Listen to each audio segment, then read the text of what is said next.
అసెంబ్లీలో ఫోన్లో పేకాట ఆడిన మంత్రి అట. రైతు సమస్యలపై చర్చ జరుగుతుండగా మహారాష్ట్ర వ్యవసాయ శాఖ మంత్రి అట కోకటే నిర్వాహకం అట. వీడియో తీసి ఎక్స్లో పోస్ట్ పెట్టిన ఎన్సీపీ ఎమ్మెల్యే ఆయన మంత్రి పదవి నుంచి తొలగించాలని విపక్షాల డిమాండ్ అట.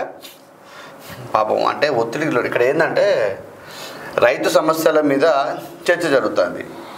అప్పుడు ఏం చేసినంటే ఈయన రైతు మంత్రి కదా, వ్యవసాయ శాఖ మంత్రి కదా, అప్పుడు ఏమైందంటే ఈయన టెన్షన్ అయింది, ఒత్తిడికి లోనయ్యాడు. ఒత్తిడిలోనై ఏం చేయాలో అర్థం కాలే. అప్పుడు మనం ఏం చేస్తాం, ఒత్తిడిలోనైతే కొంతమంది యోగా చేస్తారు, కొంతమంది రకరకాల విన్యాసాలు చేస్తారు, కొంతమంది ఇక రకరకాల ఉంటుంది. ఒత్తిడిలోనైతే ఈయన ఏం చేస్తుండే, అక్కడ అసెంబ్లీ కాబట్టి పేకట ఆడినాడు. అంటే ఒత్తిడిలోనై ఆటకు నిమగ్నం అయిపోయాడు.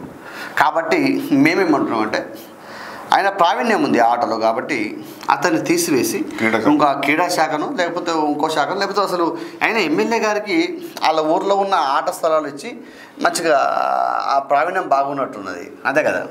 వేరేది ఇక్కడ మన దేశంలో దీనికి లేదు, చట్టబద్ధత లేదు. కాబట్టి వేరే దేశాలకు పంపి ఇక్కడ ఎందుకు, మన దేశంలో ఎందుకు? పాపం ఎంత బిజీలో కూడా ఒక రైతుల సమస్యలు నడుస్తూ ఉంటే పేకాట ఆడుతూ ఉన్నా అంటే ఇక్కడ ఎందుకు? మరి శ్రీలంకనో కోలమా ఉంటాయి కదా, అటు ఇక్కడ నుంచి పోయి చాలామంది ఆడతారు కదా, అక్కడ పంపిస్తే బాగుంటుంది. ఇక్కడ ఎందుకు మన దగ్గర?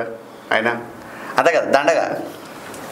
ఒక రైతు మంత్రి నువ్వు రైతుల సమస్యల మీద చర్చ నడిచేటప్పుడు బుద్ధి లేకుండా ఇట్లా ఆడుతున్నావు అంటే ఇట్లా ఏ విధంగా మంత్రి అవుతారా?